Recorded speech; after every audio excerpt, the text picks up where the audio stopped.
Manhã Cidade. Painel com o professor Marco Aurélio. O professor Marco Aurélio Freire já está conosco aqui no estúdio da cidade. Professor, tivemos um cessar-fogo que foi mobilizado pelos Estados Unidos e que agora é respeitado por Irã e por Israel. Não antes de ataques, né? Um atacou o outro, até já com o cessar-fogo iniciado, eles negam, mas enfim, agora está em respeito o cessar-fogo. E de lado a lado tem declaração de vitória. A pergunta é, alguém venceu esse conflito de 12 dias, professor? Bom dia. Bom dia, Vitor. Bom dia, Laís. Bom dia também aos ouvintes do Manhã Cidade. É uma pergunta muito boa, Vitor, porque cada lado está aí cantando vitória, né? Começando aqui pelo Irã. O Irã, que o presidente Massoud Pezeshkian disse que foi uma grande vitória do Irã, ele anuncia o fim da guerra, né? E declara que o país conseguiu rechaçar os ataques de Israel, enfim. Isso foi uma declaração importante porque a dúvida que se tinha era se o Irã ia realmente ceder, principalmente por causa da questão do Estreito de Hormuz, que é uma passagem de mar que o Irã controla e que ali passam pelo menos 20% a 30% do comércio do petróleo mundial. E isso era muito preocupante. Então o Irã anuncia essa vitória. Donald Trump, presidente americano, chamou de Guerra dos 12 Dias. Então só foram 12 dias realmente que o mundo ficou muito temeroso, enfim, todo mundo aí de olho nesse conflito. Israel também, agora, se você pensar em termos estratégicos, Israel se deu muito melhor do que o Irã, sem dúvida. Em face de quê? Alvos estratégicos do Irã foram atingidos por Israel, ou seja, muita gente qualificada do exército, né, da guarda revolucionária do Irã foi morta, e, enfim, generais, pessoas importantes no jogo militar iraniano, e em contrapartida o Irã não conseguiu revidar nesse nível com relação a objetivos militares e táticos. Então, nesse sentido, e a outra vitória realmente importante foi toda a questão das instalações nucleares iranianas, né, que os americanos, inclusive, entraram, fizeram um ataque surpresa, e esse ataque americano, né, foi muito importante para inviabilizar algumas usinas, principalmente a principal usina nuclear do país.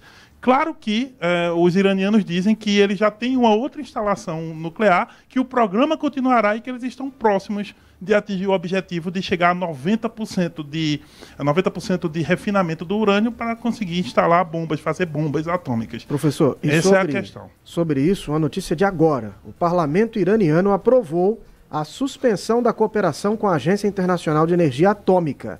É aquela agência que faz a supervisão, analisa o programa para ver se eles vão ou não chegar a esse nível dos 90%. Então, esse é um tratado, né? Um acordo que existia, que o Irã aceitava a supervisão internacional em relação às suas centrífugas, em suas instalações nucleares, e aí depois desse conflito eles impedem, agora eles cortam, saem do tratado, e aí, ou seja, em termos internacionais não haverá mais nenhuma forma, né, de organismos internacionais avaliarem o que está ocorrendo em relação às instalações nucleares iranianas.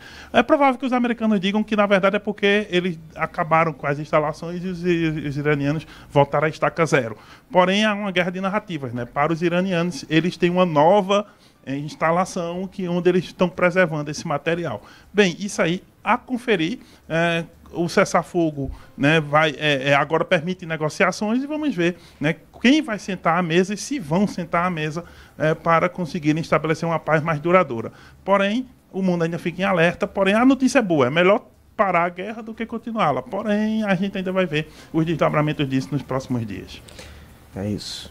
Bom, professor, e mudando de assunto, agora falando aqui do Brasil, né, uma pesquisa do Instituto Paraná mostra Lula em empate técnico com Bolsonaro e com Michele no primeiro turno. Exatamente, Laís. Essa pesquisa foi divulgada na terça-feira, véspera de São João ontem, né? E nessa pesquisa é o seguinte, não foi feita a avaliação do segundo turno, mas no primeiro turno, Bolsonaro tem 37 pontos contra 32 de Lula.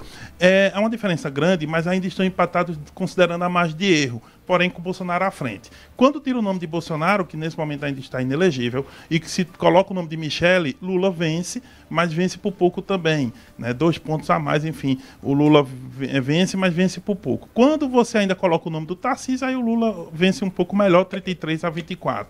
Porém, esse dado é importante porque é uma pesquisa considerando apenas o primeiro turno e mostra, né, a resiliência do nome de Bolsonaro no jogo político, e quem Bolsonaro apoiar precisar, ou seja, quem for o candidato opositor a Lula vai precisar muito do Bolsonaro no jogo.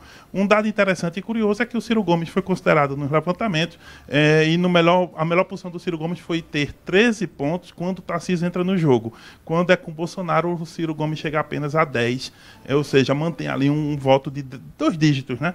Porém, dado o jogo político, a polarização está bem clara entre o lado de Lula e o lado de quem vier pela direita. Porém, precisando de apoio de Bolsonaro. Essa é a leitura que a gente faz dessa pesquisa. Professor Marco Aurélio Freire, muito obrigado e até amanhã. Até amanhã.